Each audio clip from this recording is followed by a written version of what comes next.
everyone, so today I decided that I'm going to reinstate my reading wrap-ups. I used to do these heaps back in the day and then I just kind of stopped. The reason being that people don't really watch them, but I kind of thought to myself, I really love reading and I really love sharing what I read with other people, and I know that at least some people do watch my channel for the books that I read, so I decided it's just a minimum amount of effort to just do a reading wrap up at the end of every month and let you know the books that I completed and what I thought about them.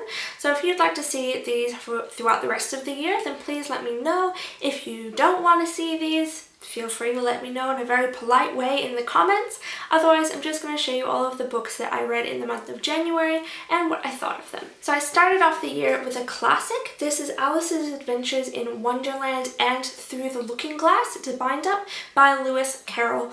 I purchased this, I think, in 2009 or 2010, and it's sat on my bookshelf ever since, and I finally decided this was going to be the year I read it. These are children's stories written by Lewis Carroll. I think everyone is familiar with these stories. I've never read them before, so I was pretty interested to see how they compared to all of the different movie adaptations that I've watched. And I mean, it was okay. I think they're bizarre. I think they're completely different from any other children's story I've read, and very, very different from the type of children's stories that are published nowadays. I wouldn't necessarily recommend that you read them unless you already have an interest in seeing how the story originally goes. I kind of think the movie adaptations give them a little bit more background, a little bit more weight than the actual text do, but if you want to read them, like, why not? I gave these two stories 3 out of 5 stars. Next, I picked up The First Bad Man, a novel by Miranda July. I read Miranda July's short story collection No One Belongs Here More Than You last year because I had wanted to read it for ages, and I was absolutely blown away. She quickly shot to pretty much the top of my favorite authors of all time list, and I just needed to read her novel. This is her only novel. The rest of her work I think is non-fiction and short stories, and this is, yeah, a really great novel. It's probably one of the weirdest stories I have ever read. It follows a middle-aged single woman living in the LA kind of California area, I think, and it basically just follows her inner monologue when her boss's daughter ends up moving in with her. That's probably step number 1 in weirdness. There is also other things like the fact that she's in love with the owner of her company, who's like 20 years older than her and not in love with her. But then the relationship she develops with this young woman who moves into her apartment is so bizarre. And I think what was truly fascinating about this novel is I don't trust the narrator at all.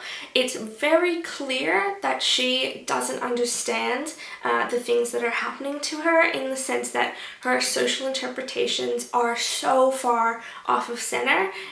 It's just really difficult to understand what's happening when something happens and she explains why it happened, but you know that she's misinterpreted the events. And I just found that really disjointing and really fun to read. I think Miranda July is one of the best writers I've ever come across. She's completely different from anyone I've ever read before, and I never see where her books are going. So I would highly recommend this. I gave it 4 out of 5 stars because I think there was a section in the middle that kind of lacked tension for me, and also the ending is just, I really don't know what to think about the ending at all. So I gave this 4 out of 5 stars, would highly recommend it to anyone. Next, I picked up Women of Letters Between Us, curated by Marieke and Michaela McGuire.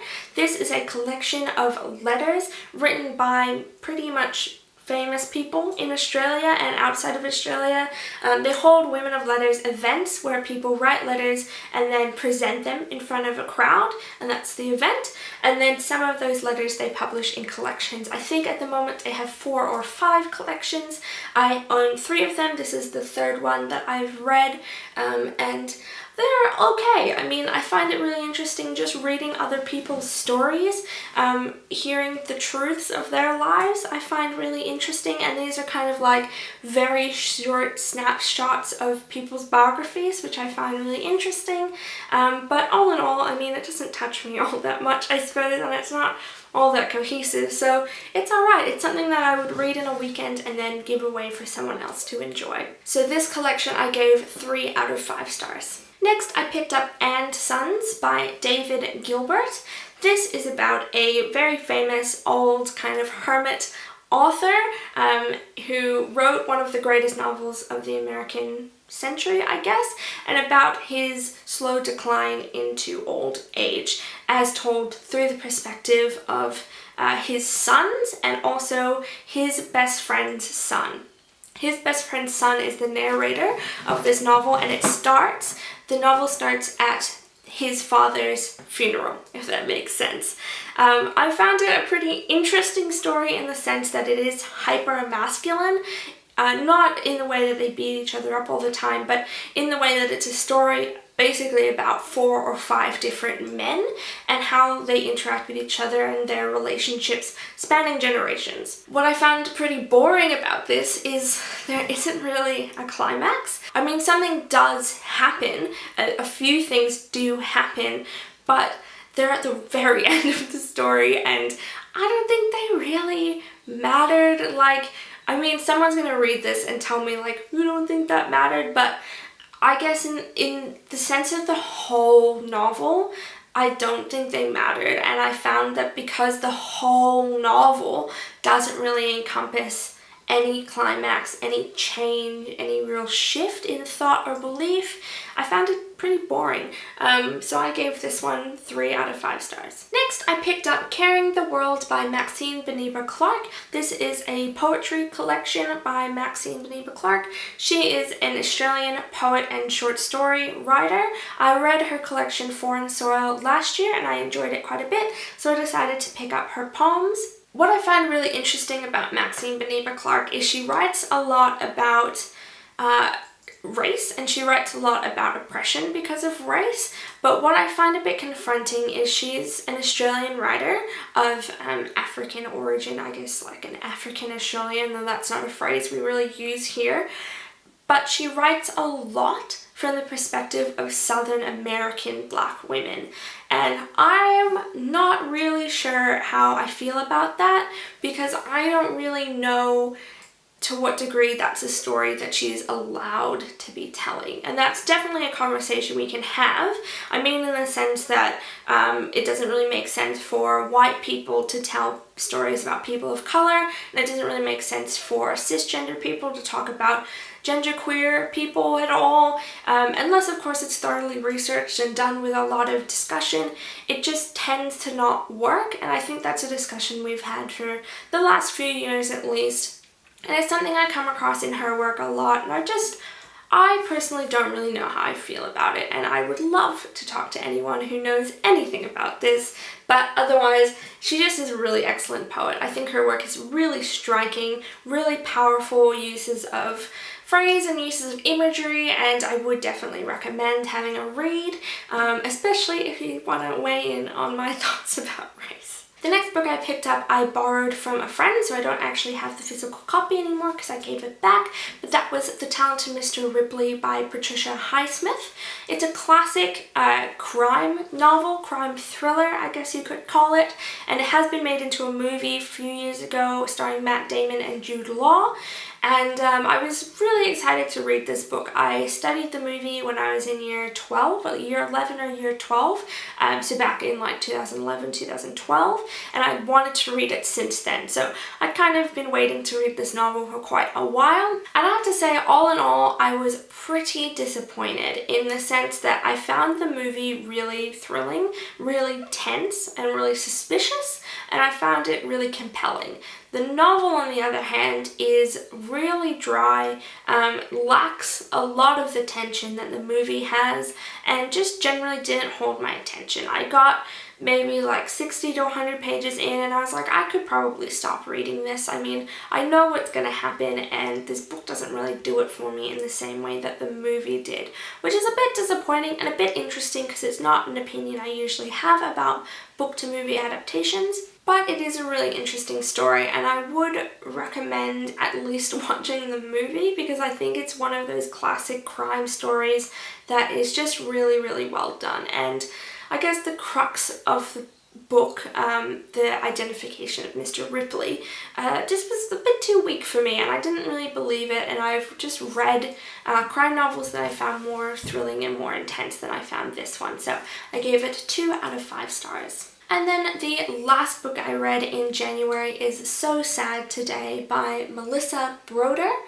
Melissa Broder runs the Twitter account So Sad Today that she started a few years ago, where she basically just tweeted about her anxiety and her depression anonymously, and she gained quite a following because of that. I think most of us here who spend a lot of time on the internet understand the dark humor of joking about anxiety and depression on the internet, so I can definitely tell how she tapped into that market pretty early on. This is a collection of essays basically about her life and about her struggles with eating disorders, with depression, with anxiety, and with love, I guess, is a main theme in her essays as well. I was pretty struck by these essays in the sense that they are really honest, really brutally honest, more so than I think a lot of essays I've read, in the sense that they don't gloss over a lot of her negative thought processes, which is pretty interesting and not how people usually write about mental illness. On the other hand, I also find this a kind of difficult collection to read because it is really just a relatively young woman talking about herself.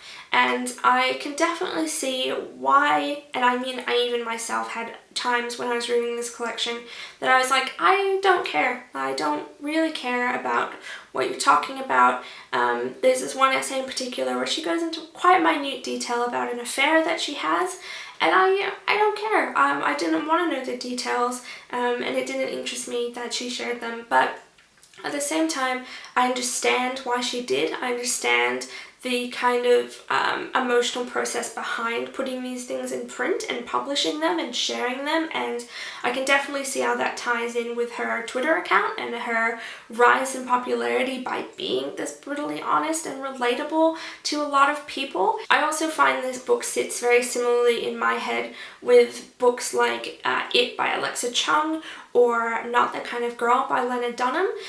It's young women talking about themselves, and I know the market pretty much doesn't care about things like that, and I know that that's because of like deep-rooted sexism and the idea that whatever a woman thinks trivial and not worth anyone's time. And that's why I do read books like that, because it's affirming to see someone publish thoughts that you yourself have had and thoughts that you yourself are really familiar with in your female friend group. So I find it really affirming, and I understand that the part of me that thinks I don't care is usually deep-rooted in this idea that I don't care because this is the honest truth of a woman. And you can totally debate me on that. That's entirely up to you, I suppose, but that's truly what I believe. I think if this book had been written by a man, I'd compare it to things like Jack Kerouac. It's lauded as genius, and it's lauded as a tortured artist, and it's something to aspire towards and something to romanticize, and something to publish and to read and to talk about. Whereas something like this, because it's written by a woman, doesn't get that kind of publicity. In fact, gets quite negative publicity, and it's very rarely talked about in a positive light. So anyway, this makes me think about a lot of different things, not necessarily about what she says in it, but about the way that it's read and the way that it's talked about and the way that it's marketed, and I find that really interesting. At the same time, there are lots of passages in this where I recognize almost exactly things that I've thought to myself, and I find that disturbing and also affirming, and I don't know, I just kind of really enjoyed it, but keep in mind this probably isn't one you should pick up if you do suffer from really severe anxiety or depression. It gets a little bit intense in the middle there, so something to consider.